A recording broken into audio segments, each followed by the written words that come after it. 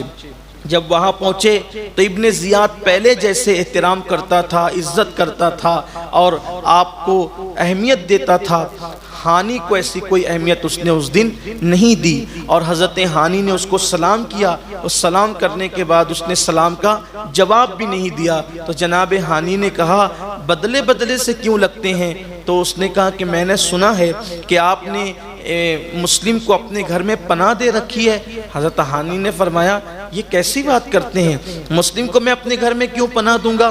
تو ابھی یہ بات ہی ہو رہی تھی کہ اتنے میں وہی جاسوس وہ بدبخت اس کو سامنے لایا گیا. اس کو سامنے دیکھ کر آپ کا پورا وجود کانپ گیا اور آپ انکار نہ کر سکے. ایسی حالت میں اس نے کہا کہ اب جو ہے آپ اس کی بات کو جھٹلا تو نہیں سکتے، تمہارے گھر میں حکومت کے خلاف جو ہے وہ منصوبے بنتے ہیں، جنگ کی تیاریاں ہوتی ہے اور آپ یہ کرتے ہیں اور یہ کرتے ہیں اور یہ کرتے ہیں، امام مسلم کو آپ نے پناہ دے رکھی ہے. ہانی نے کہا چونکہ میں نے ان کو بلایا نہیں تھا، وہ میرے گھر چل کر آئے. اب رسول اللہ کی اولاد اگر میرے گھر خود سے چل کے آئے تو میں انکار کیسے کر سکتا ہوں؟ تو میں نے ان کو اپنے گھر میں رکھا تو کہا کہ اب ان کو میرے حوالے کر دو. ہانی نے کہا کچھ بھی ہو جائے میں ان کو تمہارے حوالے نہیں کر سکتا چونکہ تم ان کو قتل کرو گے. میں قیامت کے دن اللہ رسول کو کیا منہ دکھاؤں گا کہ میں نے قتل کرنے کے لیے نبی کے شہزادے کو تمہارے حوالے کر دیا تھا؟ یہ نہیں ہو سکتا. ایسی صورت میں اس نے جو وہ ڈنڈا اٹھایا اور ڈنڈا اٹھا کر کے حضرت ہانی کو خوب مارا یہاں تک کہ آپ کے دانت ٹوٹ گئے، آپ کا ہونٹ پھٹ گیا. اور پھر یہ افواہ شہر میں گھوم گئی کہ ہانی قتل ہو گئے. تو ہانی کے پورے جو رشتہ دار وغیرہ تھے وہ سارے لوگ تیار ہوئے اور انہوں نے جو ہے وہ انتقام کی آواز بلند کی. جب یہ بات امام مسلم کو پتہ چلی تو آپ بھی ہانی کے گھر سے نکلے اور دارالامارت کا یعنی کہ کوفہ کا جو گورنر ہاؤس تھا اس کا محاصرہ کر لیا اور اس کو گھیر لیا. 40,000 کوفی جمع ہو گئے تلواریں لے کر لڑنے کے لیے. ایک اشارہ کرتے امام مسلم تو کوفہ کے دارالامارت کی اینٹ سے اینٹ بچ جاتی. لوگ منتظر تھے کہ آپ اشارہ کریں گے لیکن امام مسلم نے فرمایا میں جنگ کا آغاز نہیں کروں گا، میں یہ چاہتا ہوں کہ ابن زیاد سے بیٹھ کر گفتگو اور معاملہ طے ہو. ایسے میں جو ہے وہ قاضی شریح کو بلایا گیا اور ابن زیاد نے جو مجمع جمع تھا اور اینٹ سے اینٹ بچ سکتی تھی، کوئی بچ کر نہیں جا سکتا تھا. قاضی شریح کو بلا کر کے اتنا کہا کہ یہ کہتے ہیں کہ ہانی قتل ہو گئے، آپ آ کر کے دیکھ لیں. دیکھا تو حضرت ہانی جو ہے وہ بالکل زخموں سے چور تھے، کپڑے خون میں بھرے ہوئے تھے. لیکن چونکہ قاضی شریح کو اتنا بتانا تھا باہر جا کر کہ ہانی مردہ ہے یا زندہ ہے، چونکہ وہ زندہ تھے. حضرت ہانی نے ساتھ میں کہا کہ جا کر کے باہر اتنا کہہ دو کہ اگر ابھی چند لوگ بھی حملہ کر لیں تو یہ چند لوگ ہیں سب ختم ہو جائیں گے. اس طریقے سے امام مسلم کی حکومت کوفہ پر قائم ہو جائے گی. آپ جا کر یہ بات بتا دیں. دونوں محب اہل بیت تھے لیکن ابن زیاد نے چونکہ یہ لومڑی صفت انسان تھا اس نے جو ہے وہ اپنا جاسوس ساتھ میں کر دیا اور قاضی شریح کو بتا بھی دیا کہ آپ باہر جا کے جو کہیں گے یہ میرے آدمی سنیں گے اس کو. اور پھر اس کے بعد قاضی شریح نے بہت افسوس کے ساتھ اتنا بتایا کہ لوگوں ہانی زندہ ہیں اور حضرت ہانی کا پیغام جاسوسوں کی وجہ سے نہ پہنچا سکے. ایسے میں مجمع چھٹتا چلا گیا. مجمع چھٹتے چھٹتے 500 لوگ بچے. 40,000 لوگوں میں سے صرف 500 لوگ بچے. وہ 500 لوگوں کو لے کر جب مغرب کی اذان ہونے لگی تو حضرت امام مسلم کوفہ کی جامع مسجد کے اندر نماز پڑھنے کے لیے پہنچے. جب آپ نے نماز شروع کی تھی تو آپ کے پیچھے 500 لوگ تھے اور جب آپ نے نماز کا سلام پھیرا تو آپ کے پیچھے کوئی بھی موجود نہ تھا. سارے کوفی آپ کا ساتھ چھوڑ گئے. آپ دیکھیں یہ واقعات بڑے عبرت کے واقعات ہیں کہ لوگوں کا مزاج کیسے بدلتا ہے. دولت کی وجہ سے، اقتدار کی وجہ سے، مال کی وجہ سے، ڈر کی وجہ سے، خوف کی وجہ سے وہ کوفی لا یوفی تھے، وہ سب کے سب ساتھ چھوڑ گئے. 540,000 تھے، 40,000 میں سے 500 بچے، 500 میں سے سب ساتھ چھوڑ گئے۔ مغرب کی نماز کا سلام پھیرا، امام مسلم نے دیکھا دل سے ہونک اٹھنے لگی۔ اپنا کوئی خیال نہ تھا، اپنی کوئی فکر نہ تھی، فکر تھی تو حسین پاک اور آل حسین پاک کی کہ میں تو خط لکھ چکا ہوں کہ آپ جلدی سے آئیں۔ وہ میرا خط دیکھ کر کے جلدی نکلیں گے، اب یہاں آئیں گے، یہ تو سب ساتھ چھوڑ چکے۔ امام مسلم نے نماز مکمل کی اور نماز مکمل کرنے کے بعد دیکھا تو سارے کوفیوں کے دروازے مغرب کی نماز کے بعد ہی بند ہو چکے تھے۔ جس کو بلایا تھا بڑے واسطے دے کر، جس کو بلایا تھا بڑی بڑی باتیں کر کے، آج اس کو بے یار و مددگار چھوڑ دیا۔ گویا کہ کوئی کہنے والا کہہ رہا تھا، کوفیوں تم نے جو ساتھ چھوڑا ہے، تمہاری بد عہدی کی، بے وفائی کی مثال قیامت تک منبروں سے پڑھی جائے گی، اور تمہاری بے وفائی قیامت تک بیان کی جائے گی۔ سارے دروازے بند ہیں۔ امام مسلم جو ہے نکلتے ہیں، جنہوں نے مہمانیاں کی تھی، جنہوں نے جو ہے وہ نعرے لگائے تھے، جنہوں نے بیعتیں کی تھی، سب غائب تھے۔ امام مسلم نے سوچا کیا کریں، حتیٰ کہ اب امام مسلم کی پوزیشن یہ تھی کہ امام مسلم کو پینے کے لیے پانی تک میسر نہ تھا۔ ایسے میں امام مسلم کوفہ کی ایک گلی میں چل پڑے تو وہاں کیا دیکھا کہ ایک عورت تھی، اس کا نام توعا تھا، اس کے بیٹے کا نام بلال تھا، اور وہ بلال جو تھا وہ ابن اشعث کا گرگا تھا۔ تو ایسی حالت میں اس کا بیٹا چونکہ آج گھر نہیں آیا تھا تو وہ بیٹے کے انتظار میں دروازہ کھول کر، اکلوتے بیٹے کے انتظار میں دروازہ کھول کر کے بیٹھی تھی کہ میرا بیٹا آئے گا تو میں اس کو گھر میں لے کر دروازہ بند کر لوں گی۔ امام مسلم نے اس بوڑھی عورت کو، توعا کو جو ہے وہ دیکھا تو اس کو سلام کیا، اس نے سلام کا جواب دیا۔ امام مسلم نے کہا مائی کیا تم مجھے پانی پلا سکتی ہو؟ ساقی کوثر کا نواسا آج کسی سے پانی مانگنے پہ مجبور ہو گیا ہے، کہا آپ مجھے پانی پلا سکتی ہو؟ اس عورت نے اندر گئی، پانی لا کر پیش کیا۔ امام مسلم نے بیٹھ کر پانی پیا، پانی پی کر بیٹھے رہے۔ اس خاتون نے کہا اے جوان، پانی پی لیو، اپنے گھر جاؤ، اٹھو اور گھر جاؤ، حالات آج کل شہر کے اچھے نہیں ہیں، گھر جاؤ۔ امام مسلم نے کوئی جواب نہیں دیا، سر نیچے کر لیا، پھر کہا میں نے کہا نا تم گھر نہیں جاتے، گھر جاؤ، حالات شہر کے اچھے نہیں ہیں۔ امام مسلم پھر چپ بیٹھے رہے، کہا عجیب ہے آپ، پانی آپ پی چکے، اور حاجت ہے پانی تو پانی پلا دوں یا آپ گھر جاتے ہیں؟ امام مسلم نے کہا مائی یہاں میرا کوئی گھر نہیں، یہاں میرا کوئی گھر نہیں ہے، آج میں بے گھر ہوں۔ اور تو اس خاتون نے کہا کون ہے؟ کہا میں مسافر ہوں، مدینے کا رہنے والا ہوں، میں عقیل کا بیٹا مسلم ہوں۔ وہ سراپا حیرت سے دیکھنے لگی اور تعجب بن کر، سراپا تعجب بن کر حیرت سے دیکھنے لگی، آپ ہی مسلم بن عقیل ہیں؟ وہ اہل بیت کی محب تھی۔ اس نے کہا امام میرے گھر آئیں، میرے گھر میں رہیں، آپ کیسے کہتے ہیں کہ میں بے گھر ہوں؟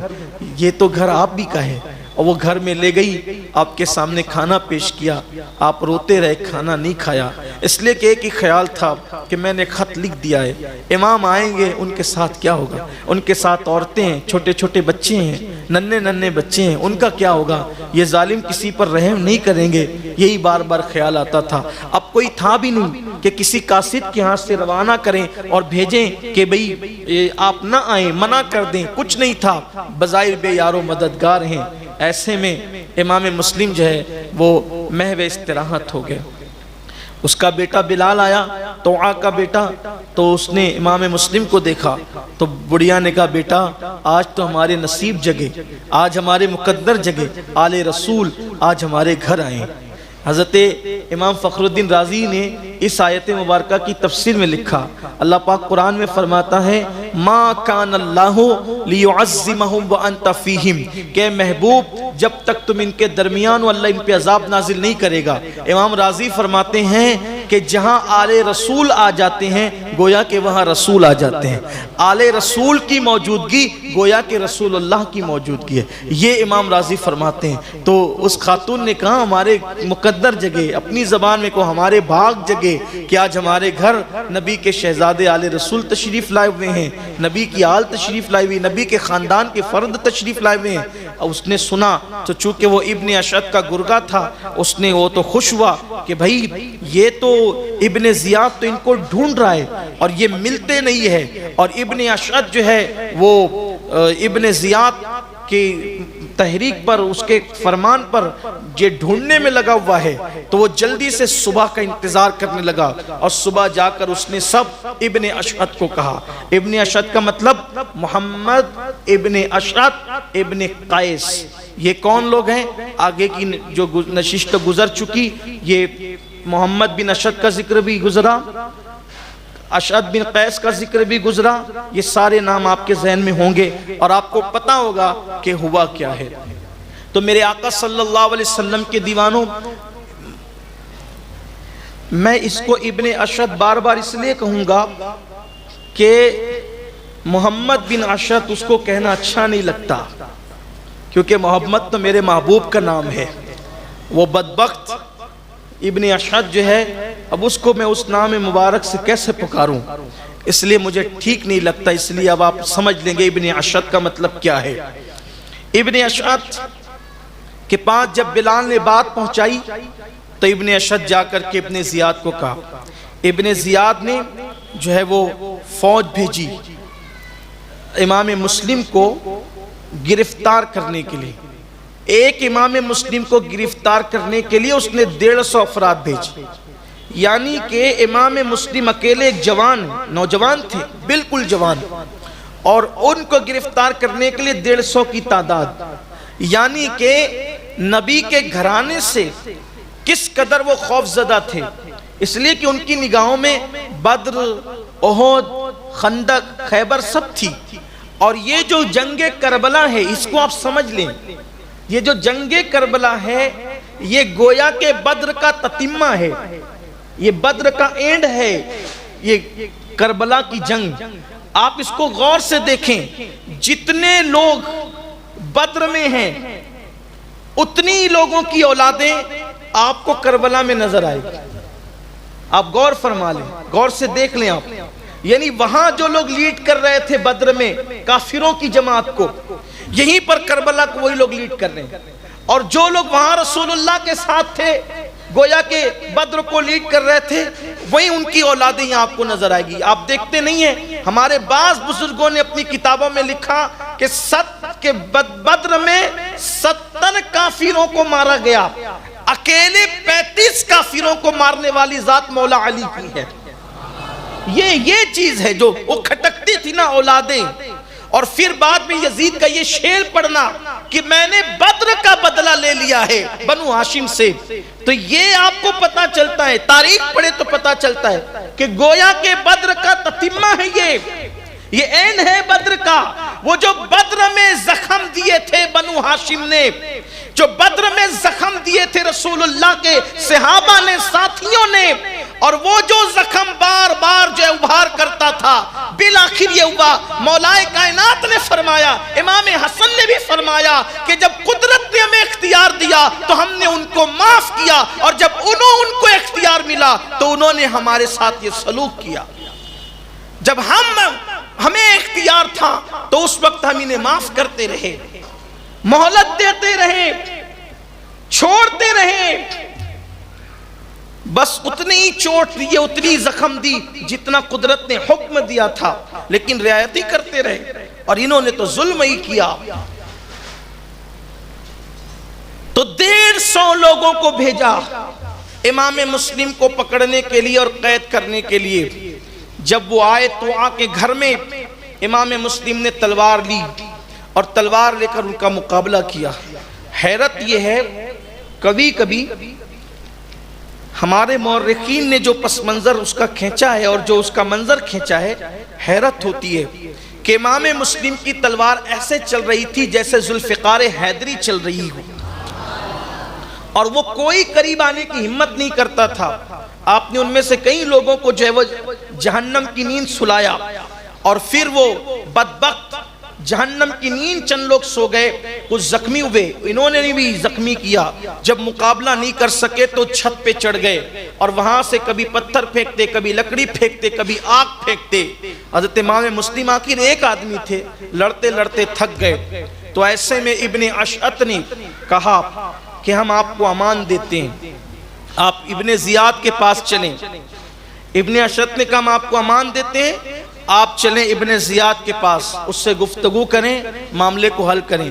چونکہ آپ بھی بالکل تھک کر کے دیوار سے ٹیک لگا چکے تھے، آپ نے فرمایا کہ تمہاری امان مجھے کوئی کام نہیں آ سکے گی۔ انہوں نے کہا ہم وعدہ کرتے ہیں نہ آپ قتل کیے جاؤ گے، نہ آپ کی بے عزتی کی جائے گی، نہ آپ کی گستاخی کی جائے گی، آپ چلیں گفتگو کریں۔ امام مسلم نے کہا اچھا ٹھیک ہے۔ جب آپ کو کھچر پہ بٹھا کر کے وہ لے جانے لگے تو جیسے ہی آگے بڑھے تو ایک شخص نے آپ کی تلوار نکال لی۔ آپ نے بلند آواز سے پڑھا انا للہ و انا الیہ راجعون، انا للہ و انا الیہ راجعون، اور آپ رونے لگے۔ فرمایا کہ یہ پہلی بے وفائی ہے، یہ پہلی بے وفائی ہے کہ تم نے امان دینے کے بعد میری تلوار لے لی اور مجھے بے دست و پا کر دیا۔ رونے لگے تو کسی نے تانا دیا کہ آپ جیسے بہادر ابن زیاد کے پاس جانے سے روتے ہیں؟ فرمایا میں اپنی جان کے لیے نہیں رو رہا ہوں، جو میں نے خط لکھا ہے نا کہ آپ تشریف لیں امام حسین کو، اب مجھے لگتا ہے کہ وہ تم کیا سلوک کرو گے، میرے ساتھ یہ سلوک کیا تو ان کے ساتھ کیا سلوک کرو گے؟ وہ چھوٹے چھوٹے بچوں کے ساتھ، عورتوں کے ساتھ آ رہے ہیں، تم نے دھوکہ دیا۔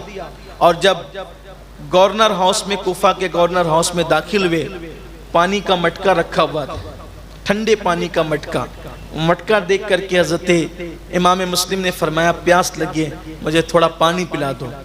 تو ایک بدبخت نے جو ہے وہ یہ تانا دیا کہ مسلم یہ ٹھنڈا پانی تمہیں نہیں ملے گا، اب تو تمہیں جہنم کا پانی ملے گا، آب حمیم ملے گا۔ آپ نے اس کو اس وقت بھی جرأت سے جواب دیا او باہلی کتے، یہ آب جہیم اور نار جہیم کے مستحق تم لوگ ہو، ہم تو ساقی کوثر کی آل ہے، ہمیں کیا جہنم کے پانی سے مطلب۔ اور آپ نے یہ فرمانے کے بعد آگے بڑھے تو ایک شخص کو ترس آیا اور اس نے جو ہے ایک کٹورے میں پانی لیا، ٹھنڈا پانی نکال کے امام کو پیش کیا۔ جیسے وہ پانی آپ نے منہ کے قریب کیا، ہونٹ کٹ گئے تھے، دانت جو ہے وہ ہل رہے تھے، کمزور ہو چکے تھے، وہ ایسا مارا تھا ان لوگوں نے، زخمی کیا تھا۔ جیسے ہی کٹورا منہ کے قریب کیا تو وہ پانی کے اندر خون گرا اور پورا پانی خونا خون ہو گیا۔ دوسرا کٹورا دیا گیا تو اس میں بھی خون آ گیا۔ تیسرا کٹورا دیا تو جو دانت کمزور ہو چکے تھے وہ جو وہ تھوڑی سی حرکت سے ٹوٹ کر اس میں گر گئے۔ آپ نے فرمایا شاید کہ اب دنیا کا پانی میرے مقدر میں نہیں ہے، اور پھر ابن زیاد کے سامنے آپ کو لے جایا گیا۔ آپ نے سلام بھی نہیں کیا اس کو۔ جب سلام نہیں کیا تو اس نے کسی نے، چمچے نے کہا کہ آپ امیر کو سلام نہیں کرتے۔ فرمایا یہ میرے قتل کے درپے ہے، اگر یہ قتل کریں تو میں ان کو کیا سلام کروں، اور اگر یہ مجھے قتل نہیں کرنا چاہتے تو زندگی رہے گی تو بہت سلام ہوتا رہے گا۔ یہ بات ہوئی۔ پھر اس کے بعد ابن زیاد نے کہا کہ سب لوگ متحد تھے اور سب لوگ متفق تھے، تم نے یہاں آ کر لوگوں کے درمیان فتنہ پھیلایا اور لوگوں کو منتشر کیا اور ایک دوسرے کے درمیان اختلاف پیدا کیا۔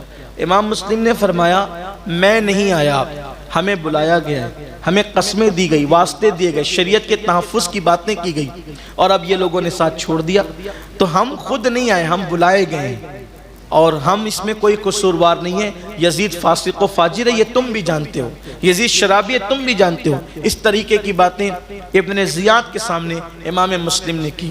پھر اس نے بہت ساری باتیں کہی اور جلاد کو حکم دیا کہ ان کو لے جاؤ اور کوفہ کے دارالامارت پر کھڑے کر کے ان کو قتل کر دو اور ان کو زمین کے نیچے گرا دو، وہاں سے اوپر سے نیچے گرا دو۔ امام مسلم نے کہا دیکھو تم قتل تو کر رہے ہو، مجھے کچھ وصیت کرنی ہے۔ اس پورے مجمع میں جو رشتے کے اعتبار سے بڑا قریب ہمارا لگتا ہے وہ ہے عمر بن سعد ابن ابی وقاص، یعنی سعد بن ابی وقاص کا بیٹا عمر بن سعد بھی یہاں موجود ہے، اس سے ہماری رشتہ داری ہے۔ میں ذرا اس کو کچھ وصیت کر دوں تو کیسے لوگ بدلتے ہیں، حالات کیسے بدلتے ہیں۔ میں کوئی نصیحت کرنے کے قابل آدمی نہیں ہوں، لیکن میری ایک بات دل پر ہمیشہ لکھ کر رکھنا، دنیا میں تعلقات سب سے رکھنا، محبت سب سے کرنا، محبت سب سے لینا، محبت سب کو دینا، لیکن ہمیشہ یہ بات خیال رکھنا کہ بھروسہ اور توکل اگر کسی پر کرنا تو صرف اللہ اس کے رسول پر۔ حالات بدلتے ہیں، لوگ بدلتے ہیں۔ اگر کوئی ساتھ دے دے تو الگ بات ہے، کوئی ساتھ نبھا دے تو الگ بات ہے۔ ہاں اور ساتھ لوگ نبھاتے ہیں تو یہ کہاں تک؟ بہت وفادار لوگ ہوتے ہیں تو قبر میں جانے تک ساتھ نبھاتے ہیں، قبر میں تو کسی نے ساتھ نبھانا بھی نہیں۔ بڑی بے وفا ہے یہ دنیا۔ لیکن ہاں، آپ کو یہ بھی دوسری نصیحت کی جاتی ہے، اگر کسی سے تعلق جوڑنا آپ نے وفا کرنا۔ اس کی وجہ یہ ہے، بے وفا ہمیشہ ہمیشہ ہمیشہ نادم اور شرمندہ رہتے ہیں، اور با وفا ہمیشہ سربلند رہتے ہیں۔ وفا سیکھو، کربلا میں وفا سکھاتی۔ آگے جب ذکر آئے گا تو پتہ چلے گا کہ داستان با وفا کتنی خوبصورت ہے۔ داستان با وفا، اس لیے با وفا بنو، بے وفا نہ بنو۔ بیوی کے ساتھ بھی وفا، دوستوں کے ساتھ بھی وفا، اہل محلہ کے ساتھ بھی وفا، اہل اسلام کے ساتھ بھی وفا۔ وفا وفا اور وفا، وفا جتنی آپ کے اندر زیادہ ہوگی، آپ کے مراتب اللہ کے نزدیک اتنے بلند ہوں گے۔ تو امام مسلم نے فرمایا کہ مجھے وصیت کرنا ہے۔ عمر بن سعد ابن ابی وقاص رضی اللہ تعالیٰ عنہ کا بیٹا، اتنی بڑی ہستی سعد بن ابی وقاص، ان کا بیٹا، اس نے کہا میں نے کوئی تمہاری وصیت نہیں سننا۔ یعنی حکومت کے سامنے اتنی چمچہ گیری پہ وہ آ گیا، کہا میں نے کوئی وصیت نہیں سننا۔ ابن زیاد نے کہا بھائی بولتے ہیں تو سن لے، سننے میں کیا جاتا ہے؟ تو اس نے کہا اچھا ٹھیک ہے۔ وہ سائیڈ میں ہوئے تو کہا کہ دیکھو میری 3 وصیت ہے۔ ایک تو یہ کہ 700 درہم میں نے کوفہ میں فلاں سے قرض لیے ہیں، تو میرا گھوڑا ہے، میری زرہ ہے، میری تلوار ہے، اس کو بیچ کر کے میرا قرض ادا کر دیں، یہ کام کرنا۔ دوسری وصیت یہ ہے کہ امام حسین کو میں نے خط لکھا ہے کہ حالات اچھے آپ جلدی سے آ جائیں، تو وہ آئیں گے، میرا خط پڑھ کر تو ضرور آئیں گے۔ ایک کام کر دو، ان کو اطلاع کر دو کہ خدا کے لیے وہ نہ آئیں، کم سے کم میری شہادت ہو رہی ہے تو ان کے ساتھ تو یہ دھوکہ نہ ہو، وہ وہیں رک جائیں جہاں ہے۔ اور تیسری وصیت یہ ہے کہ جب مجھے شہید کر دیا جائے تو میرا جسم مجھے لے کر کے مجھے قبر میں دفن کر دینا، اس کی بے حرمتی مت ہونے دینا۔ یہ 3 کام میرے کرنا، اتنا خیال کرنا۔ جیسے ہی وصیت کر کے ادھر آئے تو عمر بن سعد نے ابن زیاد کو ساری باتیں بتا دی، تو اس نے ہنس کے کہا کہ مسلم نے وصیت بھی کی تو ایسے خائن کو کی، ایسے خیانت والے کو کی کہ اس نے ساری وصیت اوپن کر دی۔ اب رہی بات یہ کہ گھوڑا وغیرہ تو سب ہماری ملکیت میں، ہم تمہیں نہیں دیں گے۔ دوسری بات یہ کہ حسین یہاں آئیں گے تو ہم ان کو جو کرنا چاہیں گے ان کے ساتھ کریں گے، نہیں آئیں گے تو کوئی معاملہ ہی نہیں ہوگا۔ اور تیسری بات یہ ہے کہ جو جسم ہے میں اس کے متعلق تمہاری ایک نہ سنوں گا، مجھے جو کرنا ہے میں وہی کروں گا۔ یعنی یہ معاملہ بالکل وہ ہوا۔ اور اس کے بعد حضرت امام مسلم کو کوفہ کے گورنر ہاؤس پر لے کر کے گئے۔ امام مسلم برابر درود شریف استغفار پڑھتے رہے اور روتے رہے اور کہتے تھے کاش کوئی ہوتا جو پیغام پہنچا دیتا کہ اے ابن رسول یہاں نہ آئیں، یہاں کے لوگوں نے بے وفائی کی ہے۔ اور آپ درود شریف پڑھتے ہوئے کعبے کی طرف رخ کرتے ہوئے پھوٹ پھوٹ کے روتے تھے، کاش کوئی میرا پیغام پہنچا دے کہ اے ابن رسول آپ یہاں نہ تشریف لائیں۔ ذی الحجہ کی ٹھیک 3 تاریخ تھی، 3 تاریخ کو امام مسلم کا سر قلم کر دیا گیا۔ آپ کلمہ پڑھتے ہوئے دنیا سے رخصت ہوئے اور آپ کا جسم اقدس جو ہے وہ زمین پہ پھینک دیا گیا، جس سے آپ کی ہڈی چکنا چور ہو گئی، ہڈیاں آپ کی چکنا چور ہو گئی۔ حسن اتفاق دیکھیں کہ جس 3 ذی الحجہ کو ادھر امام مسلم کی شہادت ہوئی، اسی 3 ذی الحجہ کو امام مسلم کا خط امام حسین کے پاس پہنچا۔ حالات بڑے اچھے ہیں، آپ جلدی سے جلدی آ جائیں، یہاں کے لوگوں نے آپ کے نام پر میرے ہاتھ پر بیعت کر لی ہے۔ ادھر وہ خط پڑھا، امام حسین خوش ہوئے، حالات اچھے ہیں، اور ادھر گھر والوں کو چلنے کی تیاری کرنے کا حکم دیا۔ ادھر امام مسلم کی شہادت ہو گئی، انا للہ و انا الیہ راجعون۔ ان کی شہادت ہوئی، شہادت کے بعد ہڈیوں کو جو اوپر سے جسم پھینکا تو ہڈیاں چکنا چور ہو گئی۔ اور پھر اس کے بعد یہ واقعہ ہوتے ہوتے شام بالکل قریب تھی، ایسے میں پھر ابن زیاد نے امام مسلم کی شہادت کے بعد جناب ہانی بن عروہ کی طرف رخ کیا اور ان کو بھی جو ہے اوپر لے جا کر شہید کر دینے کا حکم دیا۔ اس طرح سے اسی دن 3 ذی الحجہ کو حضرت ہانی بھی شہید ہو گئے۔ آپ کوفہ جائیں گے تو جہاں مزار امام مسلم کا ہے بالکل ٹھیک سامنے جو ہے وہ حضرت ہانی کا مزار ہے۔ اب یہ 3 ذی الحجہ کی جو ہے وہ شام تھی، وہ گویا کہ کیسی خون آشام شام تھی کہ افق کی سرخی سے پہلے یا شفق کی سرخی سے پہلے، شفق کی سرخی سے پہلے جو ہے گویا کہ وہ رات خون سے رنگین ہوئی چلی جاتی تھی۔